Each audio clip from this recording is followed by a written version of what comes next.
So for those that don't know, I've been trying to read the Bible since I was 15 years old. I couldn't do it. I couldn't get through it. Whether it was the King James, New King James, the RSV, I don't know what other translations were around in the 90s, but basically I went through like 10 different Bibles, could never get through it. The first Bible that I was able to finish that I actually enjoyed reading was the New American Bible. The one that I had was actually a paperback, but this is the version of it I have now. The second Bible I ever read that I loved was the NRSV. And the NRSV is just an amazing translation.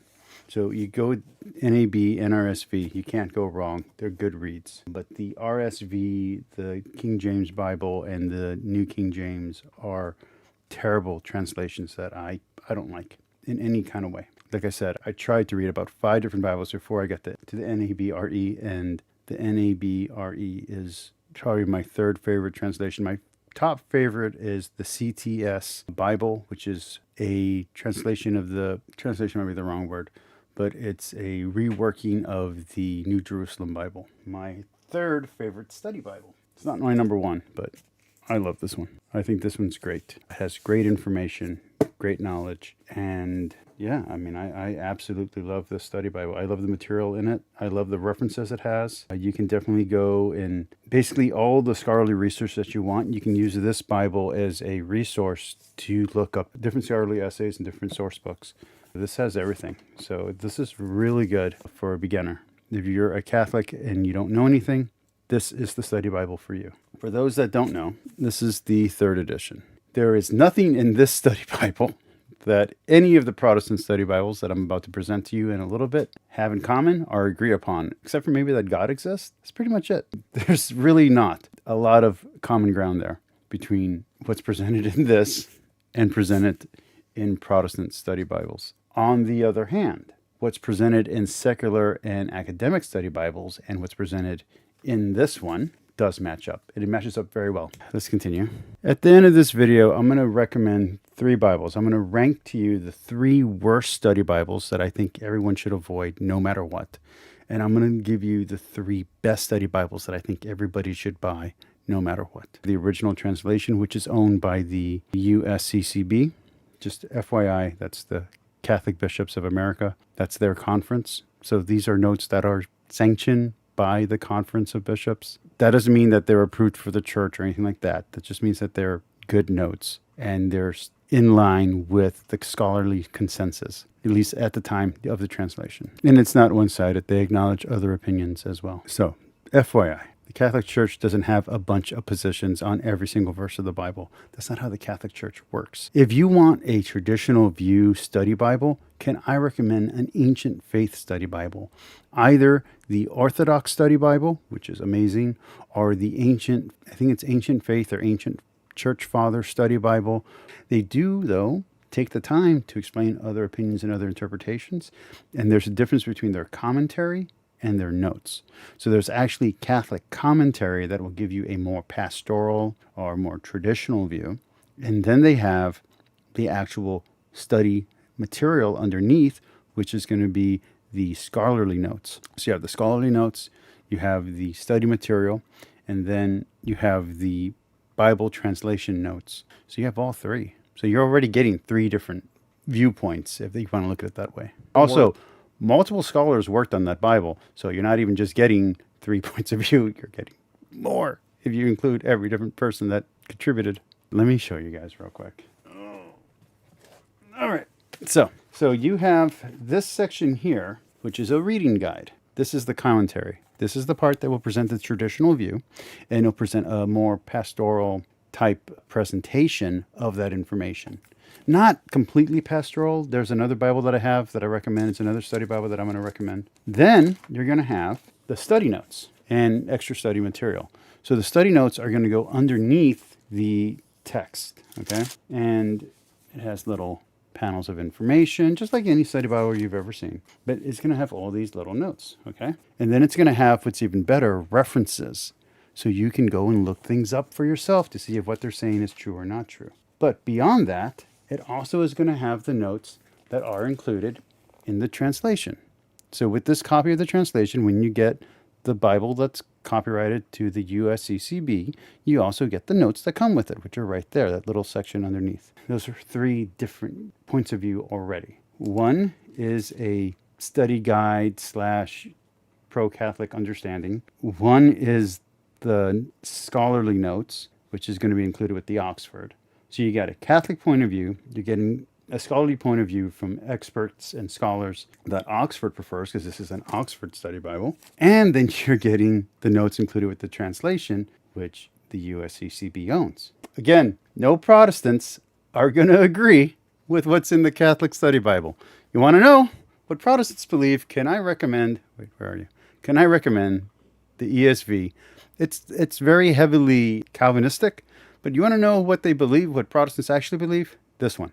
This commentary. And by the way, it has a lot more commentary than the Ignatius. I don't recommend this Bible as a start-off study Bible. This thing's dense. But, oh man, this thing have notes. This thing has so many notes. I mean, this thing's dense. It has really good information if you want to understand what Protestants actually believe and think.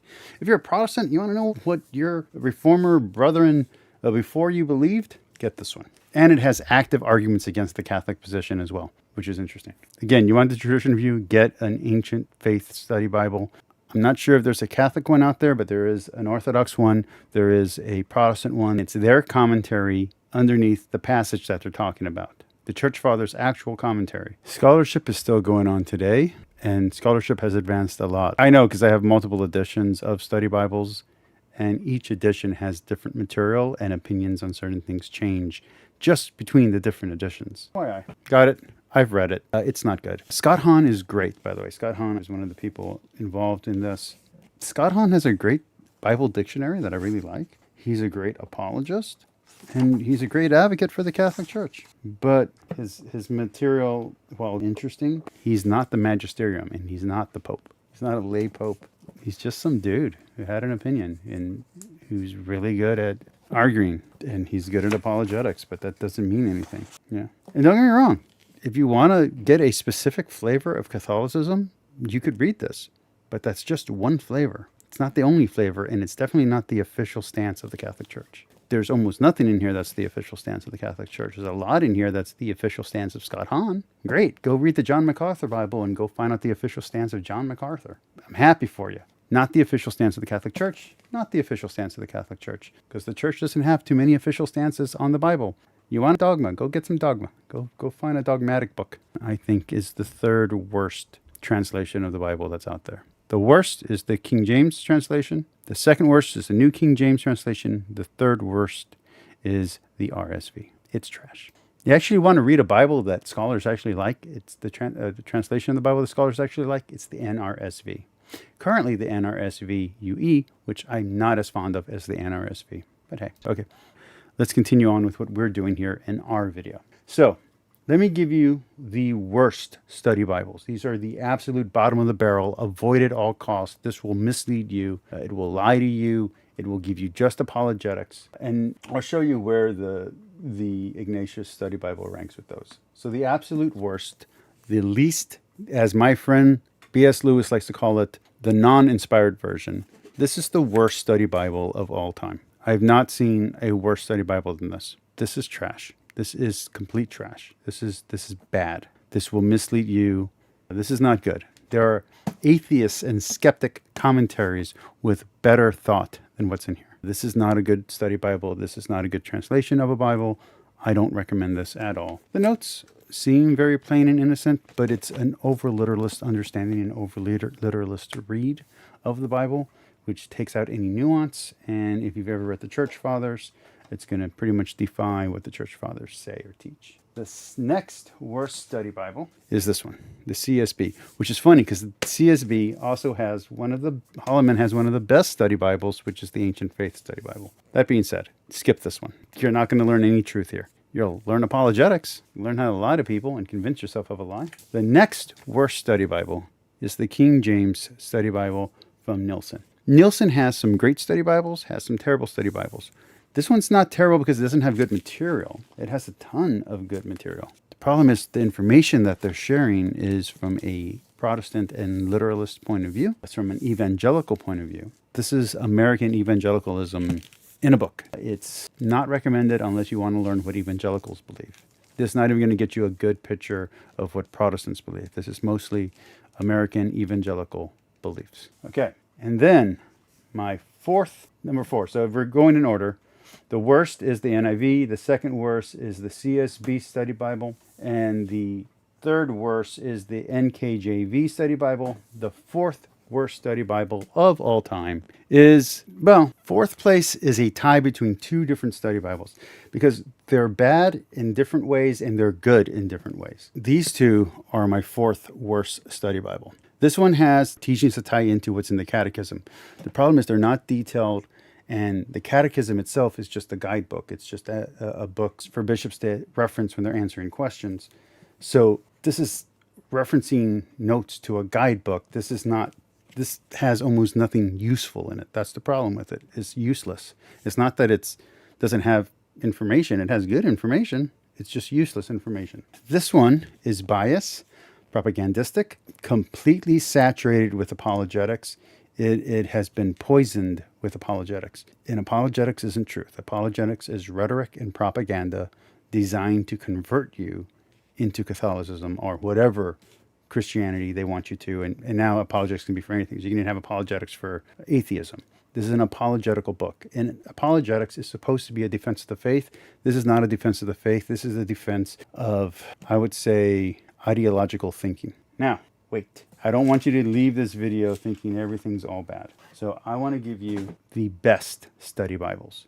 No, this is not one of the best study Bibles, okay? It's not. I like it. It's not one of the best study Bibles. If you want to learn what Catholics believe and you want to learn what the questions are about the current scholarship, or at least, within the last 20 years, that's the one to check out. But if you want good study Bible material that will help your faith and will help you grow in your understanding of the actual facts in history, let me give you 3 different ones. And they're good for different reasons, but they're all good. The number one, my favorite, absolute number one study Bible is the Word on Faith Study Bible series. It's a series, and they're like $50 each a book. It's not cheap. I have all of them but one. I'm missing the volume 4. I think I'm missing volume 4. This is amazing. Almost everyone who I've converted into the faith, I've bought them this study Bible. This is a great study Bible. It's pastoral. It has the church fathers. It has a minimum access information. It's very tight. All the information is relevant to the topic that it's talking about. This is not going to be for academic study. I just want to be very clear. This is pastoral, but there's also no BS in here. This is a great study Bible, especially if you're looking for someone to convert or someone who's just coming into the Catholic faith or someone who has questions about the Catholic faith. This is the right Bible for you. But let's say you're not interested in converting into becoming a Catholic. You just want to learn about the Bible. What study Bible should you get? Well, I have 2. This is the second best study Bible that I have. This is the SBL Study Bible. The information in here is accurate. It's up to date. It's the latest study Bible out there. It's good scholarship. It's good information. This has no pastoral purpose and no apologetical resource. So if you want to use a Bible for apologetics, this won't serve that purpose. This is good for answering questions and asking questions and understanding what this current scholarship is as of 2024. Then my absolute favorite study material, so I have an older version of this that was the third Bible I ever read all the way through, and it is beautiful. I have it wrapped up in duct tape because it's so old. I've had it since I was 20 years old.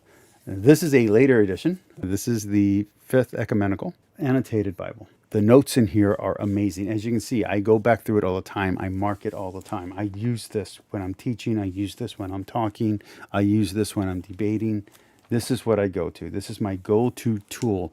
You ever wondered how I win my debates? It's because I go to this as reference number 1. This is great. It has great study material, great information. The notes are all relevant.